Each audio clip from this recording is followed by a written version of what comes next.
Okay, I'm doing another aside video.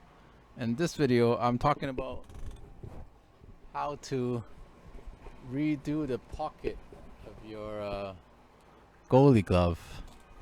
So as you can see here, this has this kind of like lace that most gloves come with this.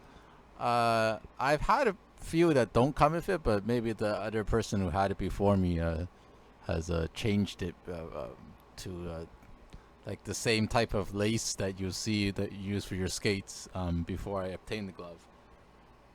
But most gloves are coming with this. But I think I've heard that some of the newer gloves they're coming out with the same thing, that lace that I'm putting in, that it's already coming with it, or they're giving it as an option where you can get like either just this lace or the other one. Now, I don't really think there's a huge difference, but some people say that this it kind of gives you a bit more visibility because you can see it's sort of like thinner as opposed to like the lace I'm putting in here. You can see it's kind of thicker, so they say increases visibility to have this type of lace where it's like thinner and like you can see through it a bit more where the when the puck is going into the glove pocket there. Just kind of going in like this. Whereas like if you had the other lace, you can't see it as much. Let me show you. I have another glove here that already has that, but like I said, it's not a huge difference. As you can see here, like you can't see my head. Like there's more lace kind of blocking up the glove. And I've actually done a few where it's like I think it helps as well. Like I done a few where I put in the green lace or something like that.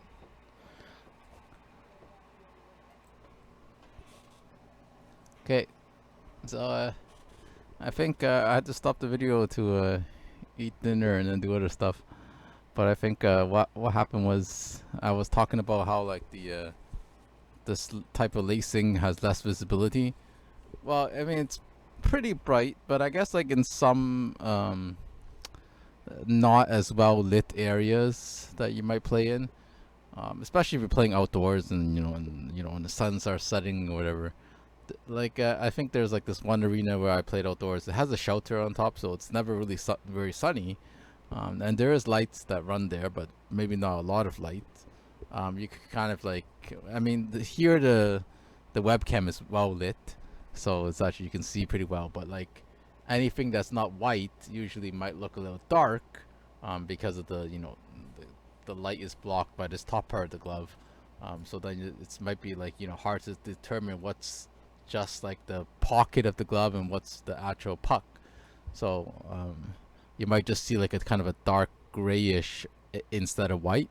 So sometimes that might be a little bit hard to contrast. So that's why I was saying earlier that if you had colorful laces, like I've used red, I've used green before, that's exact opposite color of what the puck. I mean, it's not. It's just not white or black. So when then you do start to see like black inside, black in like in the middle of these like holes here, then you'll know it's like the puck.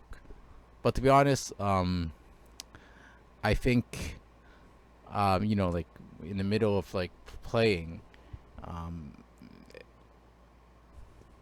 like how much of the puck, as long as as long as your brain sees that the puck is in there, I don't think seeing more of the puck really makes a difference. To be honest, when you're catching. So, but for some people, they think that maybe the extra visibility is better, so they stick with the stock lace. But most people seem to prefer this type of lace, and I think it does kind of like provide a little bit more give.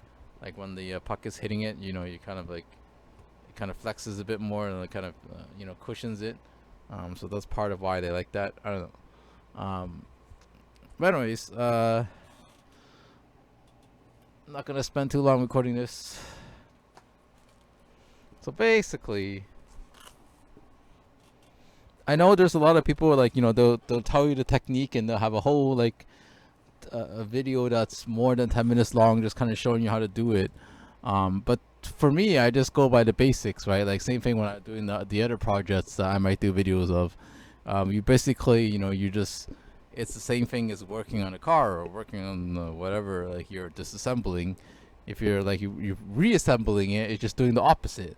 So for me, how I do it is that I take out like so here like the lace is kind of going behind this lace. Oh, the camera. The lace is kind of going behind this lace here, so I just feed the new lace in the same position before I take the old lace out, and then I just do that step by step, and then basically that's basically what I started doing on the first few threads, and basically that's how I do it. Like I take one setup, or one I guess one overlap out, whatever, or one hole out, like from the top part, and then I put the new one in. And that way, it doesn't lose the shape while it's doing it, and then also you don't lose track of, what you've taken out of the old one.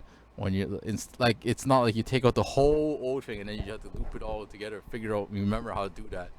You don't have to even memorize the pattern. You just basically mindlessly just take one loop out and put the other loop in to replace it. As you do it as you go. So like as you go, like that, slowly the whole thing just replaces, like the lace will replace. Sometimes you do need like two laces to get like both like one lace on this side, one lace on the other side. That's what I did with the other glove, because it's just the lace isn't long enough to go through the whole glove.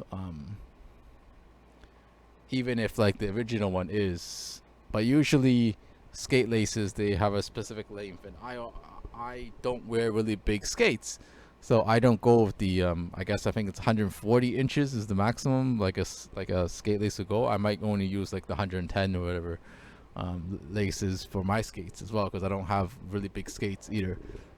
So yeah, so I just got mentioned that I took a break, because otherwise you're wondering why I changed.